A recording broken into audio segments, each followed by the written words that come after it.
Hey everybody, welcome to another episode of Purple Insider, the fantasy football show with Mike Schopp of WGR 550 and the Deep End Fantasy Football Podcast, the show presented by Underdog Fantasy. And I got to tell you, Mike, I'm pumped. We're here. You waivers, lineups, pick'ems, things that matter. Oh, it's great. It's a great time. Great time to be alive.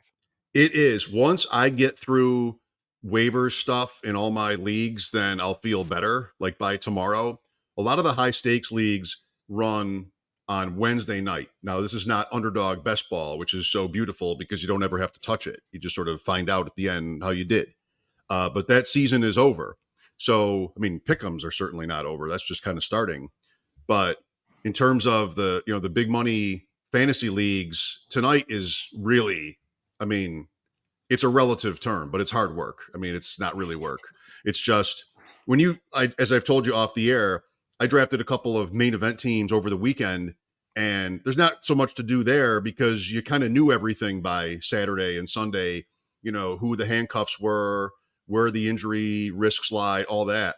But some of these, at least mid-stakes teams we drafted in May. And you look at the draft board and the free agent pool, and there's just like a lot of guys that you want. And some of your guys are dead. Elijah Mitchell or AJ Dillon, players like that. So there's a lot to do. And then figuring out how much to bid on these guys for a league that started so long ago is really challenging. Yeah, it's amazing how much changes with a lot of these teams just between the start and finish of the offseason. And now you get to find out how they're going to actually do. That's my favorite part. I know that the fantasy football universe enjoys drafting and drafting and drafting and drafting. But we're going to go through some Thursday night football action and how to look at some of those pick'ems and so forth. Mm-hmm. And some of the most exciting things that we're intrigued by. That's been the theme of the show, Mike, for the entire week is just, what are you pumped about? What can't you wait to find out about? Because we've been previewing it for absolutely ever. But I want to start with what you think about Jamar Chase and what is going on there.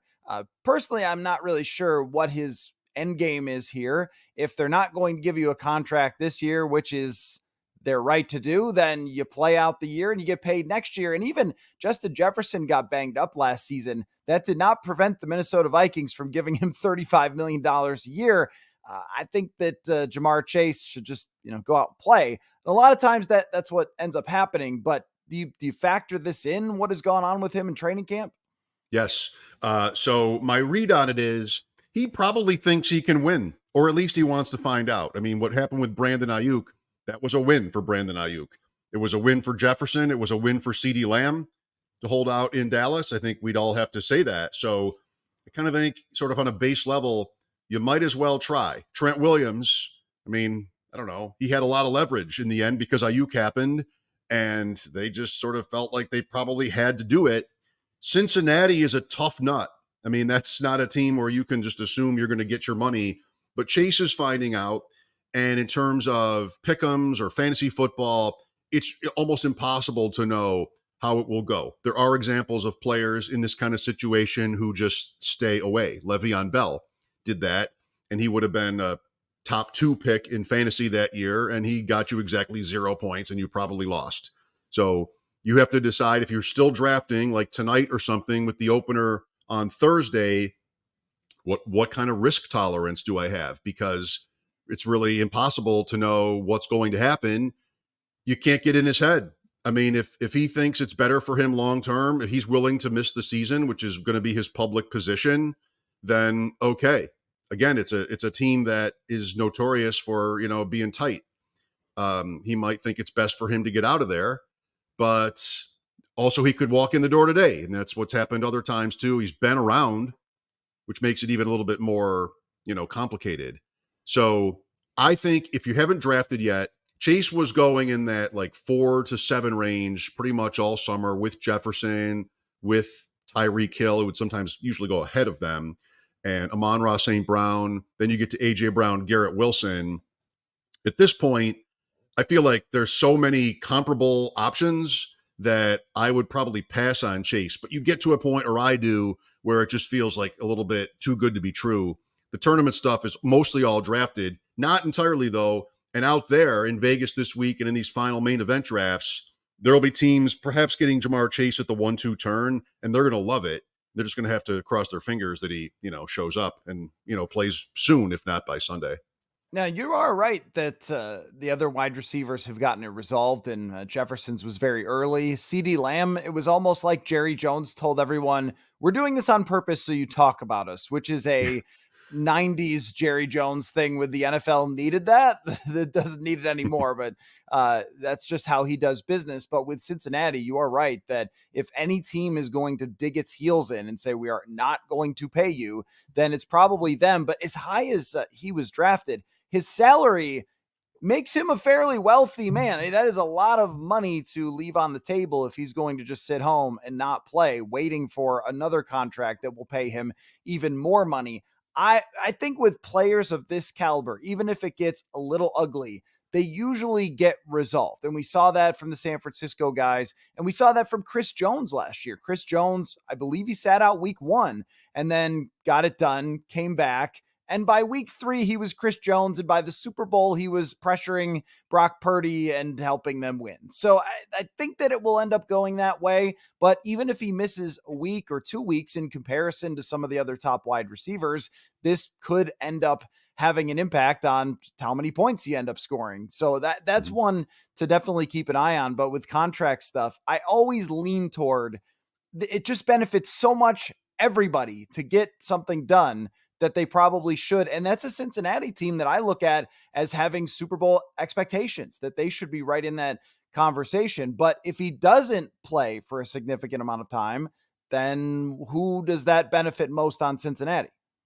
Well, that's even an example of how he has more leverage than maybe in the average case. And I'll add that what might be different in comparing him with Le'Veon Bell is that was a running back who was thought to be probably at or near the end of his career. Like, what is the next contract? Whereas Chase can probably expect to get a big contract somewhere eventually, whether that's Cincinnati or somewhere else. So he might be willing to sacrifice the year if he thinks that helps him long term. There are 2 names, well, actually 3, starting with T. Higgins.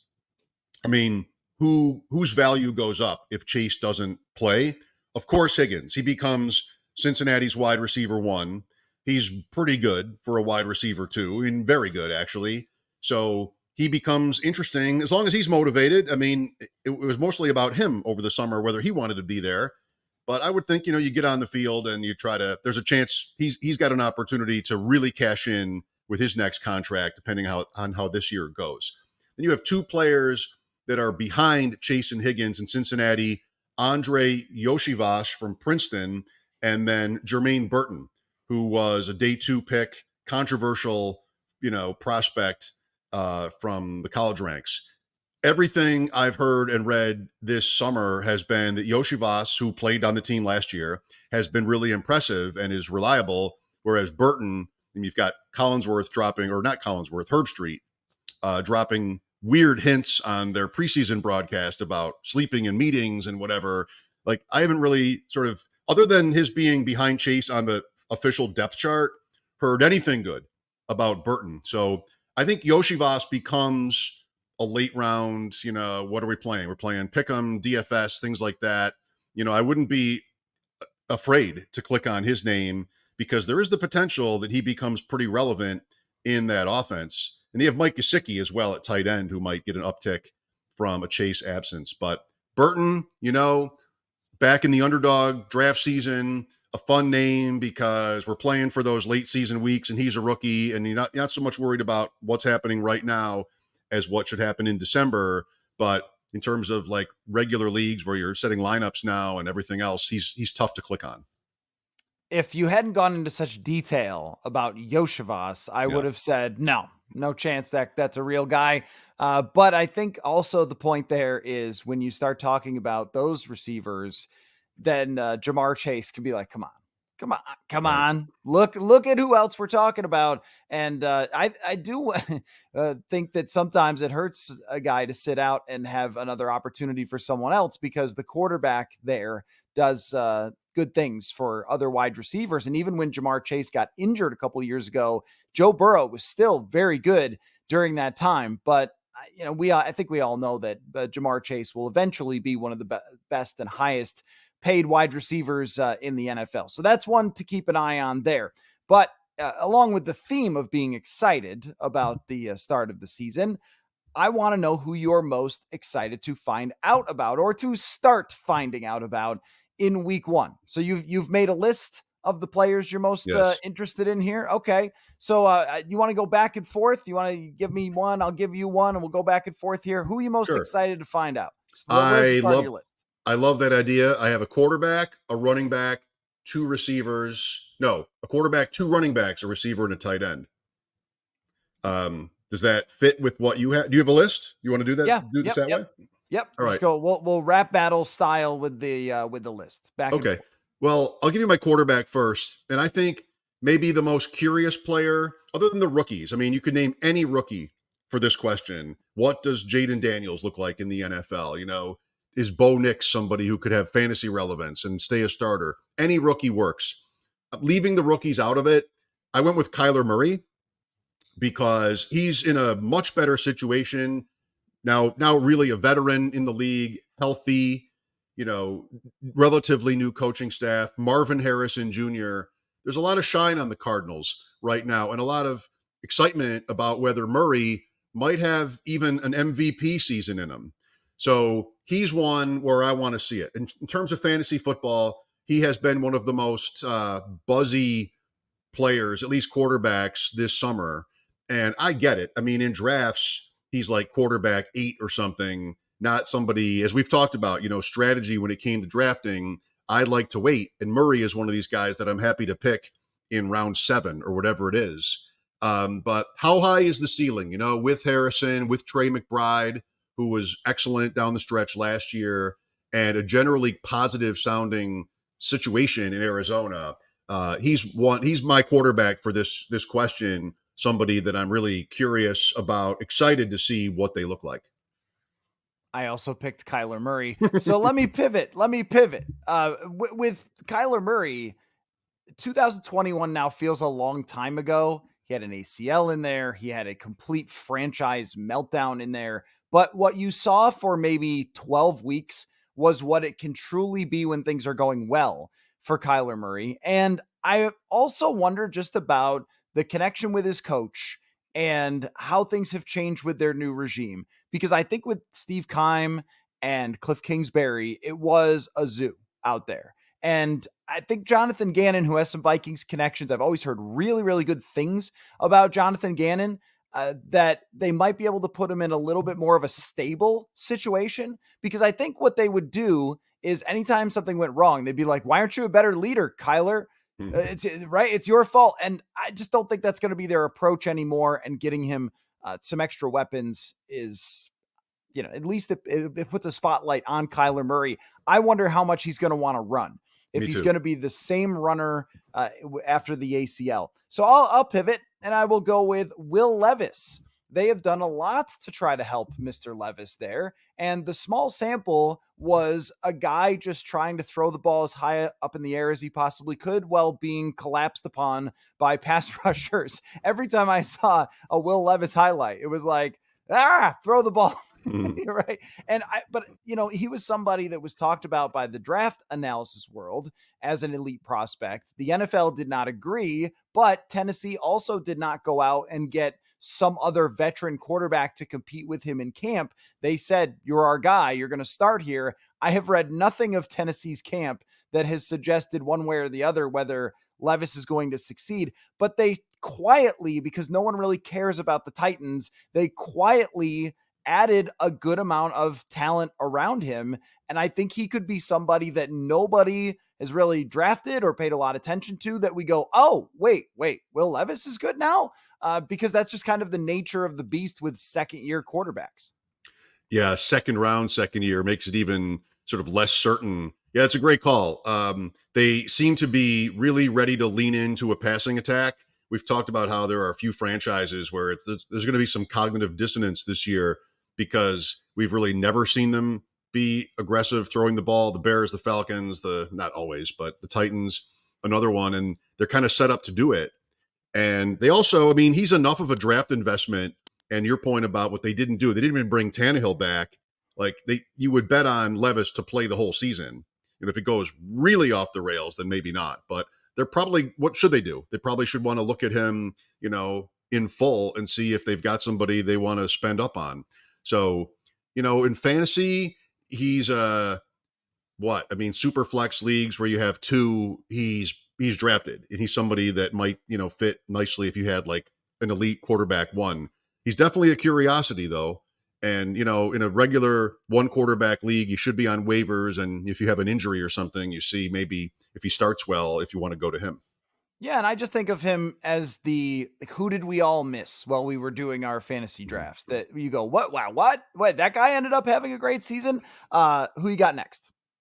By the way, my guy for that kind of thing, like I missed out on the quarterback I wanted is Geno Smith. Yeah. I'm not really curious about Geno Smith, but I think he still gets overlooked, and I like his potential this year. Okay, my running back one for this players I'm excited to watch and sort of find out the answers on would be Devin Achane in Miami.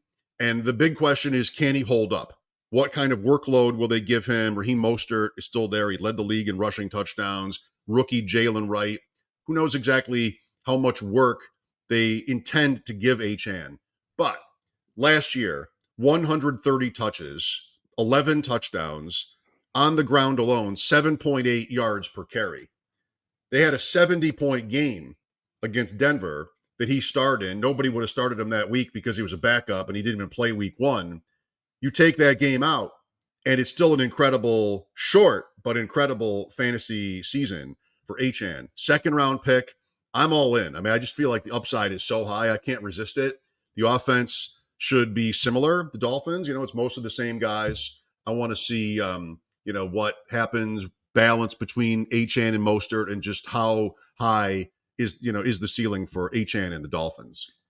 Just in general, for all Dolphins related things, is Mike McDaniel going to be able to evolve and still find ways to get these explosive plays as they had so many of them last year? Or is there going to be a little bit of National Football League figures it out? With someone like Achane, CJ Spiller came to mind that year. He averaged, 6 yards a carry. We're all like, oh, CJ Spiller, RB1, he's going to be a superstar. And the next year it was okay.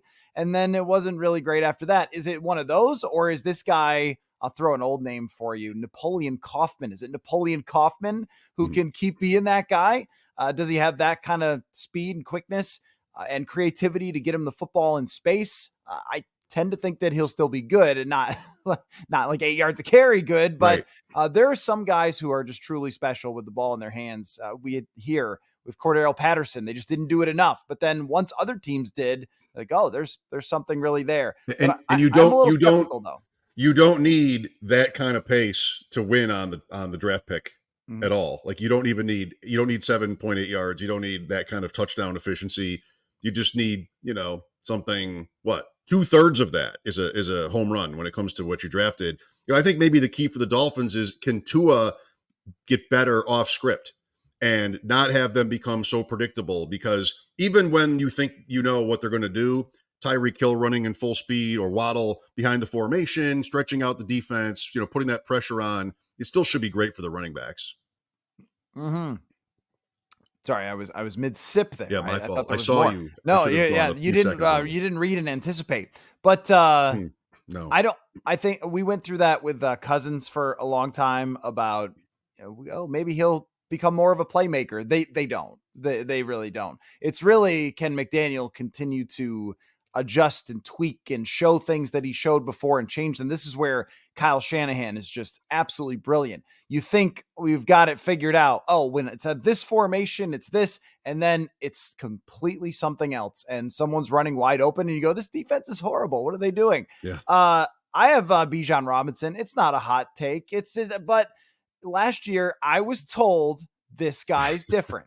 This guy's different. You have to draft this guy at the top of the draft. You can't not draft this running back because he will play receiver and running back, which nobody's done since Marshall Faulk, by the way. You hear this about everybody all the time. Oh, this guy's going to line up in the slot. He's going to run routes, and and they never do, because if they could, they would. they would be receivers. It's more valuable. Anyway, I have enjoyed some of his highlights, but we didn't really see this revelation of a running back. So now that they're going to have a passing game with Kirk, do we see a little more? And now with, Arthur Smith somewhere else and Taylor Heineke and Desmond Ridder somewhere else, I think it should benefit him, but I still am intrigued of whether his draft status ever comes to fruition. Folks, US Cellular noticed that the way we use our phones has gotten to be ironic. We try to put our phones down for dinner, but the menu is on a QR code. That's ironic. We hit like on social media posts that we don't actually like.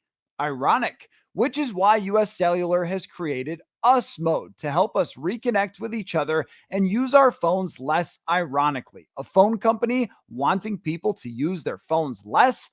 Ironic. Let's find us again with Us Mode from US Cellular. Visit uscellular.com/built-for-us to get started. Right. I've been drafting Breece Hall over Robinson and some of the receivers too. And it's not because I question his talent.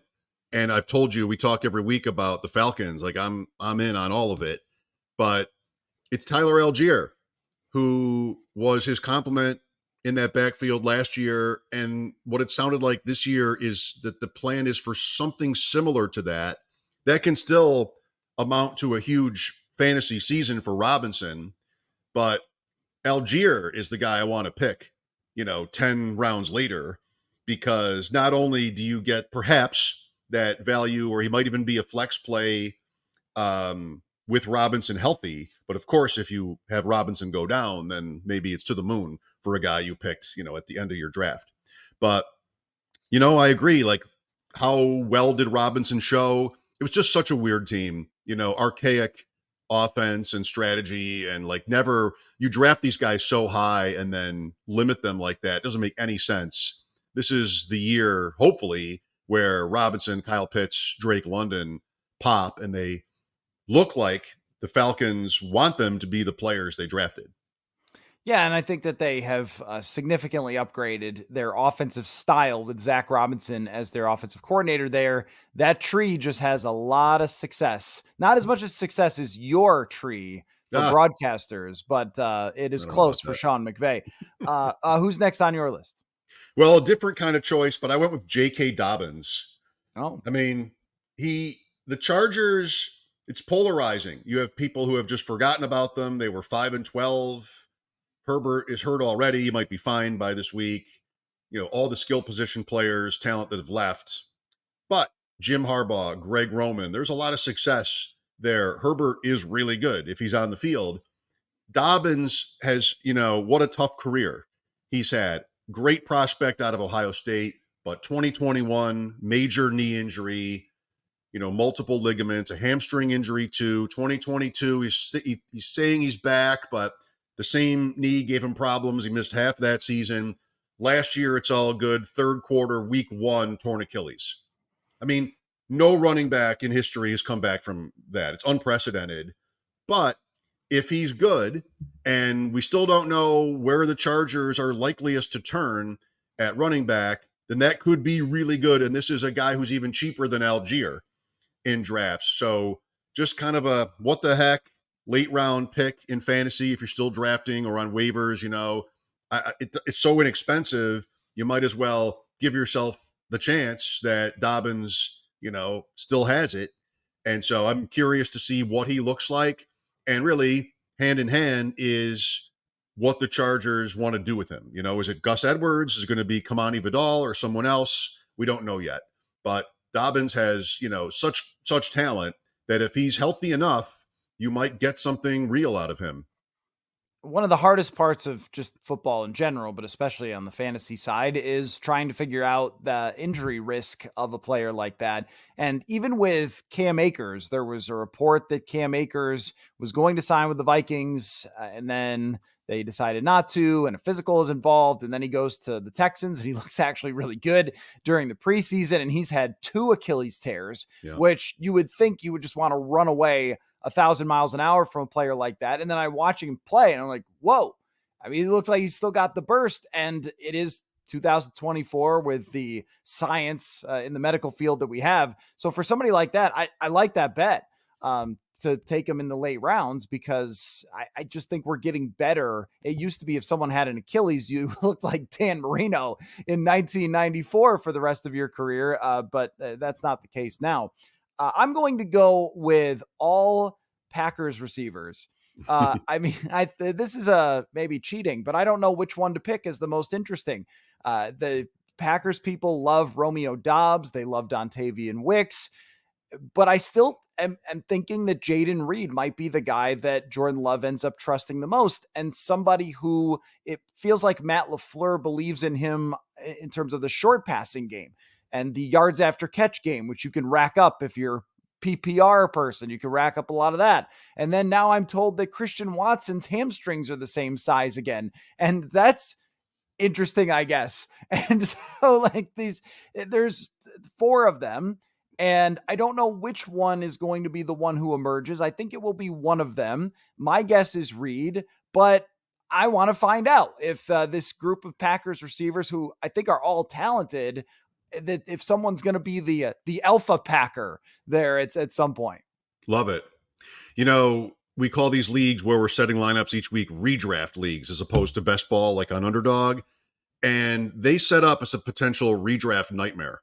If a team is bad, not to start anybody. You're not even tempted. There's no decision to make. The great receivers in the league, you never think twice. You put them in. Even Green Bay goes to Brazil to play Friday against the Eagles, and who knows what that'll be like. Try to decide which one of these guys to start. You might have a Deontay Johnson instead, or somebody that seems safer and their game isn't in Brazil, and they're sort of like a safer floor.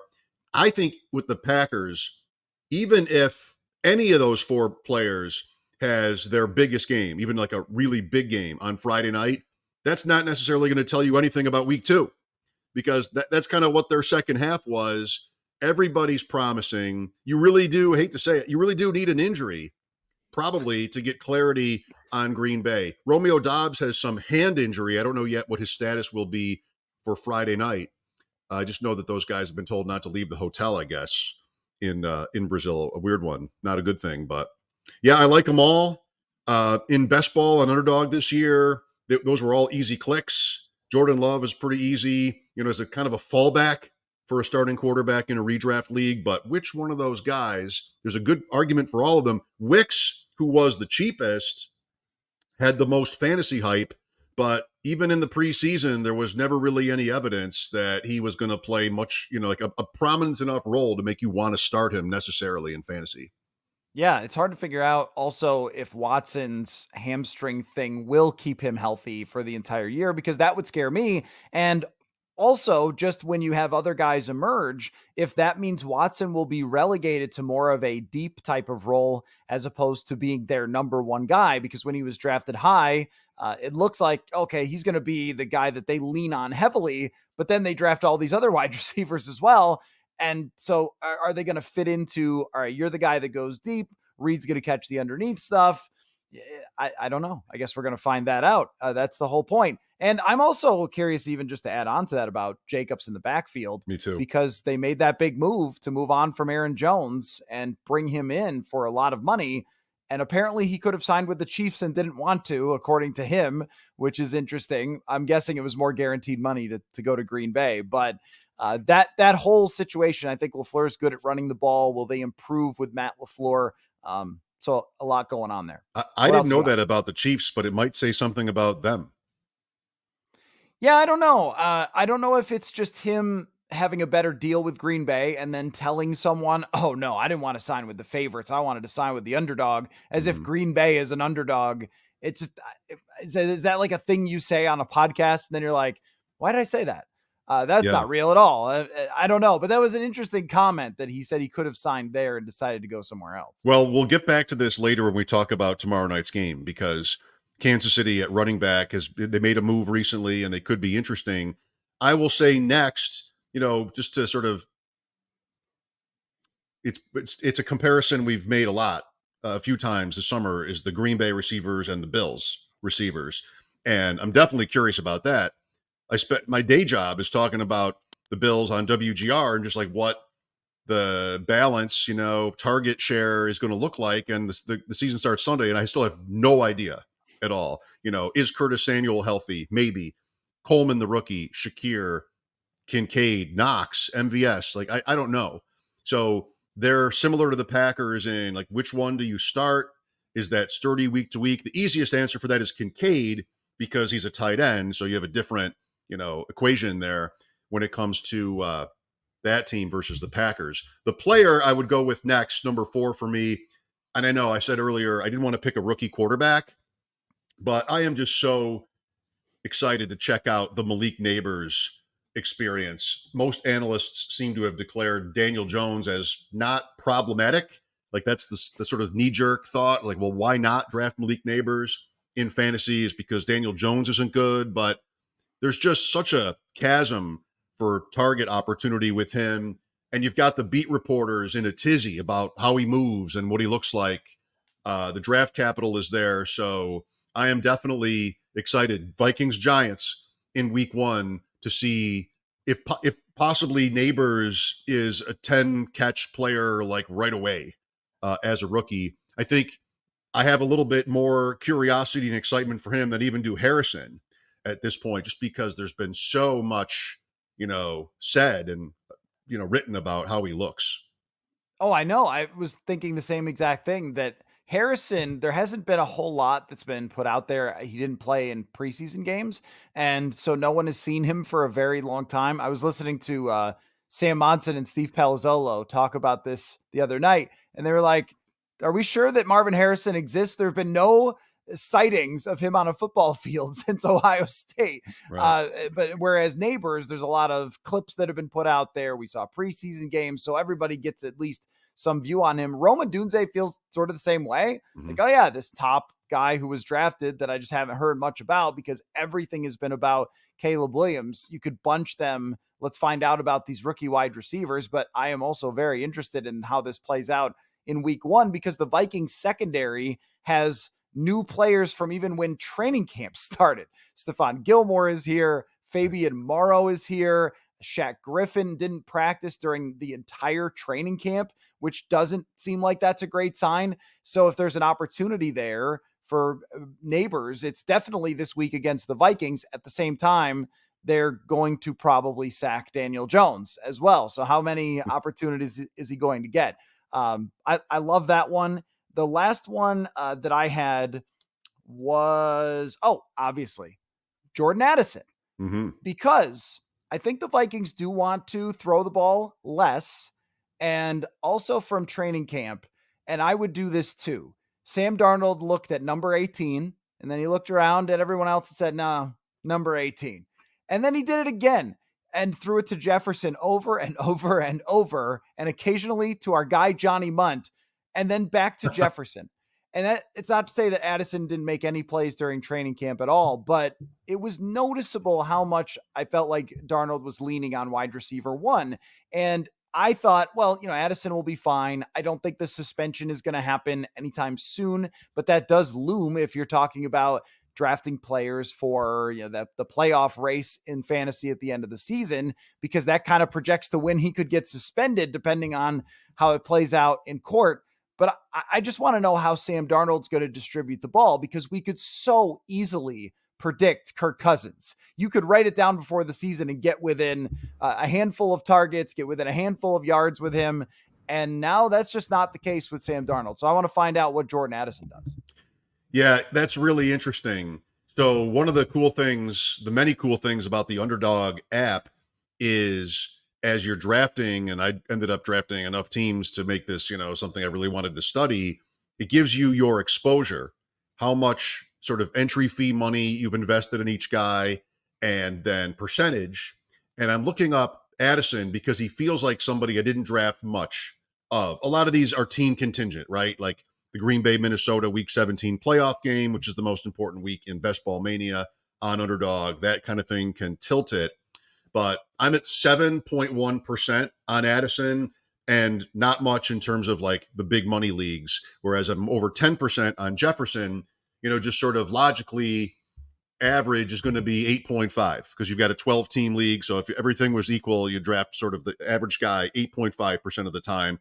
I'm a little higher on Addison than I would have guessed because, it was the suspension risk and that still exists. But while I think Jefferson is probably still Jefferson as a fantasy player, I don't know after that. And then there's like the question marks about Hawkinson and Aaron Jones can catch the ball. I wouldn't be super optimistic for Addison right out of the gate. You, as a Vikings fan, you hope to get a couple of big plays. Like that's sort of his brand, and maybe you get sort of like a 3-51-1 kind of game on Sunday against the Giants. But even that is tough to start without more volume. So if we're talking pick'ems, I don't know his numbers, but I might say under. Although that's what the market might be telling me already. Yeah, you could go either way on this. Maybe Addison not being drafted as high by some people, or his numbers being a little lower. But I just don't think they want to throw 42 times a game with Sam Darnold, which could reduce it. And I also think that he's being implored to check it down to Aaron Jones. If the deep ball is not there, then I don't think they want him going through 4 different reads on a play and then firing it into a tight window in the middle of the field, because that just screams interception. Do you have one more? I did write up Kyle Pitts for this answer, but we always talk about Atlanta. We already have, is he healthy? Is the offense, modernized? He's only tight end 6. He's also seemingly impossibly still only 23 going into his 4th year. Everybody wants to know Kyle Pitts. But because I just brought up the underdog exposures and I'm looking at mine right now, my number one owned player at any position is Brock Bowers. Okay. And You he's could have given another me 72 guesses and I would not have come to Brock Bowers. well, he's another rookie, so I'm breaking the rule that I set for myself already, but I think like nobody's high on the Raiders. Just even these other teams like the Vikings that went after quarterback in the first round, you can wonder, of course, Minnesota had the unfortunate McCarthy injury, but you can wonder if they have their answer. You can wonder if Denver has its answer, or New England or Washington, right? But the Raiders didn't do that, and it's Gardner Minshew. And what have we been hearing the most when it comes to the Raiders about? It's whether Devontae Adams will be there all season. It just seems like it's kind of limited to a mediocre season, and maybe a terrible season is better the way it goes in the NFL to set up for next year's draft. But I fully believe that like Bowers is this really special player at tight end, and he was so much fun to click on all summer, Matthew, because it was, well, usually when you missed out on Kelsey, Andrews, Kincaid, McBride, even Pitts, even Kittle, Ingram, and Njoku, and like, okay, well, here I am in the 8th round and I don't have my tight end yet. And there is a chance Brock Bowers gets all the easy stuff from the Raiders. Maybe it's limited. And he's such an athlete that I think even as a rookie, this is risky. I mean, rookie tight end seasons are not usually that good. We saw Kincaid have a playable season. Laporta, of course, broke that mold last year. It's not like I'm super heavy. It's like 20% or something is all, but still significant. But Bowers is somebody like I would love it if on Sunday I saw 10 targets, 750 touchdown. Like if you drafted him at the end of your drafts, most redraft leagues, like he might even just barely go, and you get something like 20 points in week 1. They're at the Chargers this week. I mean, let's go. That could be really exciting. I saw them line him up as a fullback, and I was like, okay, We don't need this too much of that. this man's going to get the ball. Yeah, but you run a little flat route and Gardner Minshew's going to find you. They have so few other weapons outside of Devontae Adams. And when I covered a 3-0 barn burner there last year, it was noticeable that the only person that they would throw it to is Devontae Adams. The smart play for them is to completely go to the bottom and try to draft a quarterback, because there's no place to compete there. But you have to throw to somebody. The bad teams have to throw to somebody. That's the rule. And he's probably second. If they do trade him at midseason, then you're the next man up. Love when that. you throw it, but it's not to somebody, that's a flag. Yeah, intentional grounding. Unless someone's in the area, or at Oh, here we least go. the referees decided that someone was in the area, which I don't know how there's like, did you think he was in the area? I didn't. I don't know. Did you? What are those conferences like? I know. Anyway. Or when you intentionally, to put it one way, intentionally ground the ball, just standing there and doing that can be fine too. Depending on the situation. But Yeah. if you hitch and then do it, that's a flag. Jaron Hall did that in the preseason game. They didn't call him for it, but it's a penalty. That happened to Tim Couch once, lost them a game. Yeah. Just so everybody knows. We know they won't call that unless they feel like they absolutely have to, because it's almost a guaranteed punt. And, we don't want too many punts anymore. No, we don't. Okay, so this week we've got a huge game. Ravens and Chiefs here. I want to go rapid fire through some of this, but I also want to remind everyone to check out Underdog Fantasy. And Underdog is discounting the dogs this Saturday. From midnight Eastern to game time, you'll be able to use 4 different discounts on players from all your favorite dog-related college football teams. So it's very easy to find. You go to Underdog Fantasy, click on Pick'em, college football, and you will see between midnight Eastern and game time the discounted players that you can pick higher or lower on. So make sure you check that out. Lots of dog-related matchups for this week. Georgia's playing. That's a Bulldog. North Carolina State, the Wolf Pack. Northern Illinois is playing. They're a dog, that's right? a stretch. Wolfpack? That's a stretch. That's dogs. Used to be. That's a dog. I think that's a dog. Dogs come from wolves. Not to get, political. Yeah, right. I don't want any who studies that? Biologists? Whatever. Yeah. Yes. Anyway, so you should go to Underdog Fantasy and check out it's just lots of players that are going to have these discounts. Pick any pugs? I have a pug. Is there a team named Pugs yet? There is the Great Danes of Albany, one of my different. favorite team names. That is Very opposite, very opposite of a pug. Yes. So if you use the promo code PURPLE, you can claim your special pick, get a first-time deposit up to $1,000. Must be 18 or older. Terms apply. Concerned with your play, call 1-800-GAMBLER or visit ncpgambling.org. Okay, Lamar Jackson at 216 and a half yards passing. Would you go higher or lower with that? Is Lamar Jackson going to come out and prove to everyone again that he can pass the football, even though he's proven it a million times and seems to be kind of obsessed with that? Oh man, I can't wait to hear that narrative explored yet again here, going into another season, coming off a second MVP that he won almost unanimously like he did the first. We're going to see what you sort of guess at here and poke at as we talk about pick'ems, because I placed one today, a 4-way pick'em, and I went higher on Jackson's passing total. 218.5 is what I saw. I love that. He went 272 in the playoff game. The first thing you do is figure out your favorite narrative for the game.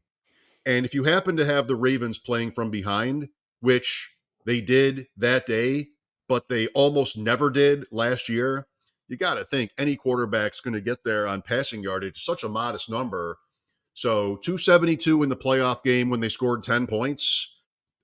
Second year with that offensive coordinator, they're still not flush with receiver options, name their wide receiver too. It's still like a little bit of a stumper, but I think, the idea that this is a matchup of quarterbacks, the Super Bowl MVP, the NFL MVP, I mean, it's great for that. And the game I'm guessing we get is a game where both quarterbacks shine. I'm over higher on Jackson's passing yards. And there's also, if I can slip this in, those scorchers at Underdog Pick'em where you see that little red pepper and you get a better payout if you're right.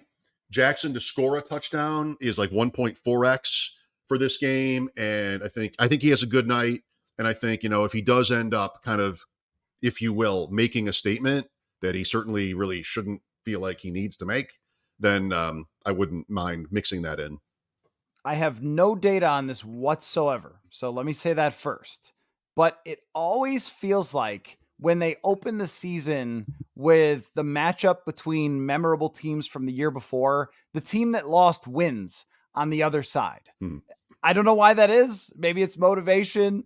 I just think that Baltimore is going to win this game and that Lamar Jackson's going to be very good for no analytical point at all, but just it Well, always seems to be the case. there's also this.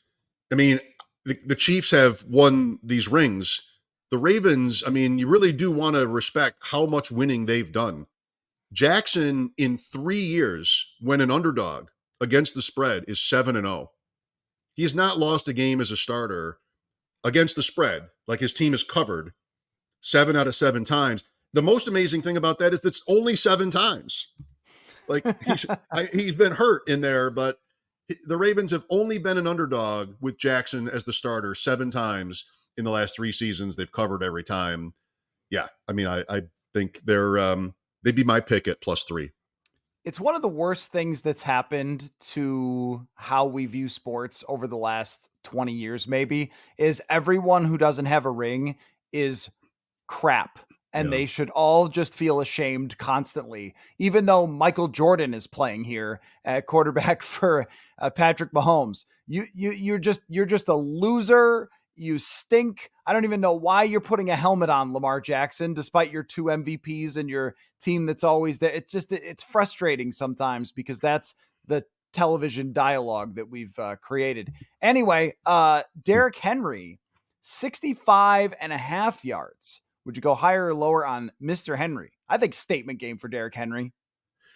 My challenge is that I've decided in my head what kind of game it is, and I don't think I want to pick higher on both guys unless I see the Ravens just rolling in this game, which is a little bit much. Snead left the Chiefs. Jackson can get out of trouble.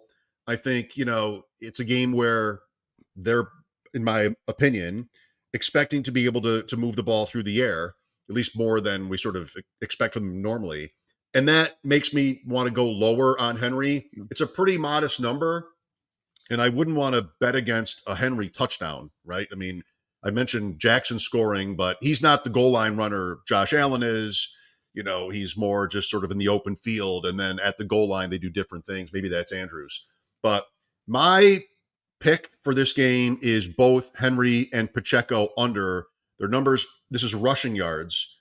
Their numbers are both in the 60s. I see the Ravens doing well enough through the air, and then Mahomes also sort of keeping up.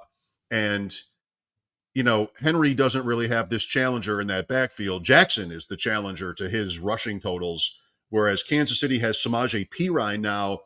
And I think he's interesting. I know you didn't ask me about them yet, but veteran brought in. You mentioned that Josh Jacobs thing that I didn't know about. This might be a team that's been sort of waiting for somebody to come in and play a complementary role to Pacheco. So I happen to be lower on both running backs. By the way, as we speak, Kyle Pitts dealing with a hamstring injury was just showing up in my Twitter feed. Yeah, I don't know how that's going to work. A hamstring with a giant tight end seems like a bad thing for the Falcons. But to your point, I plan on calling many things statement games for players this year. I want that to be my thing. With Henry, it was more about the number for me that I might pick higher, just because 65 and a half doesn't seem like a lot. If it's a game that's going back and forth offensively, the Chiefs do have a good defense, but 65 for a guy like that when they're going to run the ball just doesn't seem crazy high to me. So I might go higher, but I agree with you on how this game should actually play out. Let's do 2 on the Chiefs side with Pacheco, since they did bring in another running back. Well, actually, you mentioned Pacheco, so let's do someone else. Let's do Rashee Rice. You love Rashee Rice. You've been big Rashee Rice. When you said the guy that I'm in the most on, I thought it was going to be him. 5.5 receptions and 60.5 yards. That seems to be begging for higher. I think it's okay. Now I'm looking at my exposure, 12.9%. Above market, but not insane. Begging for higher is my Christian rock album. Yes. At least I'm getting the words right more often this week. I think Kelsey, Rice, those numbers look sort of right to me. I mean, Baltimore's defense was so good. The Chiefs won that playoff game, but they were really in tough moving the ball. The Ravens just could not get through. the fumble at the 1 yard line. So I like sort of the Mahomes narratives. Those are kind of obvious, but I do think they move the ball around a lot, the Chiefs. And that gets me to a point with Rice and Kelsey where I'm not too eager to go higher. I think they're both just kind of okay. The guy I'm going with is Worthy in this game because as a rookie, maybe more people aren't going to be ready to, call on him in this game. Rice is playing. No Hollywood Brown, of course, but I do like, Worthy as a big play option in this game. So I think I'd go over on his or higher on his yards. I'm not getting it right every time. And or a touchdown. It's 3.5 catches for Worthy in this game. And I think the buzz about him has been legit. So I did that instead of Rice. 3.5 receptions for Worthy seems very reachable for someone that they've been throwing the ball a ton to, it seems, in practice. I just feel like they're going to lean heavy on Rice still. Rookie, his first game, a little harder to predict. And they love throwing that bubble screen, that quick little slant to Rice, get him yards after catch. He racks up receptions pretty fast, especially the second half of last year, which I think was really the turning point for their offense in general, when they just decided, we should just throw to this Rashee Rice guy over and over again. Let me give you one more. And I want to do this anytime we look at pick'ems, give you somebody ridiculous. Carson Steele. You can go, and it's got the little pepper emoji, so you can really get a huge payout on this one. You could go higher than 0.5 rushes for Carson Steele, who was their kind of camp darling in Kansas City. Would you go with 1 carry for Carson Steele? And the scorcher is toward the higher side. Like if he does it, you win even more than 4.3 times. So you're getting in there. Holy cow, for 1 carry? For 1 carry for Carson Steele. Oh man, I wish I had intel on that. I mean, those are very tempting. They're always those, does somebody get one, whatever it is, 1 carry. Just takes one. Imagine watching the whole game being like, Carson Steele. I know. Well, you think of the goal line when it comes to the Chiefs, and they're always so creative, jump passes and ring around the rosy and different things. If they trust him, I mean, good reviews in camp, big guy, like a fullback type. Maybe you get to the 1. It's just for me, like if I picture the Chiefs at the 1 or the 2 yard line, Mahomes is throwing the ball to the 3rd string tight end, or just something fun is about to happen. That could mean the rookie Carson Steele. I mean, I do like underdog plays. I'm not a chalk player. I think this is the fun part. That doesn't always pay great. So I wouldn't want to talk anybody out of throwing that in, because it could turn your pick'em into like much bigger payout. What I did, I mean, there's a chance. There's a chance. What I did was a 4-way with Jackson higher, as we talked about, Henry lower, as we talked about, Worthy higher, and then also Zay Flowers higher than 4.5, because I'm shaping this game where, Jackson is having success through the air. And $15 on that pays about 110. So you don't have to get too crazy with these to turn a nice profit. There's a part of me that only wants to do the Carson Steele type of picks. They're so good. There's someone named Charlie Coller who plays. That's sort of like if you spelled my name differently. So he was a pretty good prospect, 2nd-year tight end for the Ravens. He was a pretty good prospect as a pass catcher. They've always had these numerous tight ends. Remember, they drafted Hayden Hurst before Lamar Jackson in the 1st round of that famous draft. Andrews, of course, Isaiah Likely, and Coller. I haven't heard his name at all this summer, but if he's active, you look for those inactives a couple hours before kickoff. I don't know how long these last on the site actually, but if you were to hear that he were active for the game, I think he's somebody with a little bit of potential. Andrews has not practiced a lot. He had a car accident, but he apparently will be good to go here. I've loved him in drafting this year, but I've always liked the idea of Coller, because I think as a prospect on a team that has multiple tight ends, he's an injury away maybe from being relevant. He just needs to touch the ball once, and then you Yeah. win. So maybe One that'll be touch. mine. Maybe that'll be mine. Let's end with this. You are the fantasy football expert of the show, the Deep End Fantasy Football Podcast. People should check it out. Leave us with something. It's week 1. Leave people with something of some fantasy advice of how to manage your way, navigate your way through this National Football League season. Get ready to grind on waivers for running backs. I mean, I think experienced players are sort of used to that, but there are so many injuries at that position. Hopefully, most of the teams you drafted or the team you drafted leaned into wide receiver, players that are much harder to replace. If you lose Jefferson, his replacement is not going to be Jefferson. If you lose Aaron Jones, his replacement could be Aaron Jones, in terms of production. So hopefully you have a team where you've got wide receiver, you've got stars at that position. You shouldn't have any trouble quarterback, tight end, finding somebody fine. If that's Josh Allen, great. If it's Jordan Love or Caleb Williams, great. And, tight end is much the same. We've covered that.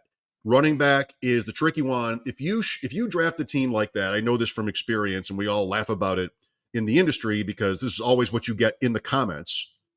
If you draft a team like that, your running backs are going to look weak.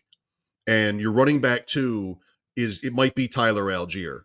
It might be, one of the day 3 rookies like that might play. I mean, you could look pretty bad there and somebody's going to tell you that online, but you should be able to get away with that. You can win anyway. And I know this advice is really we're post drafts kind of this year, but you should be able to make up for that deficiency through waivers. Just figure out the rules. When does it run? What time? Is it a fab situation where you put bids in? Is it first come, first serve? All kinds of backups. Jordan Mason in San Francisco, who emerged as their number 2 behind McCaffrey. I'm a little bit worried for the 49ers. You're not going to sit McCaffrey Monday night or Deebo Samuel or even Brandon Ayuk just off a holdout. But, it seems a little bit shaky to me, the vibes there with all the contract stuff. And McCaffrey had a calf thing. We don't really know if it was serious at all. Mason is in an unbelievable position if McCaffrey were to be injured.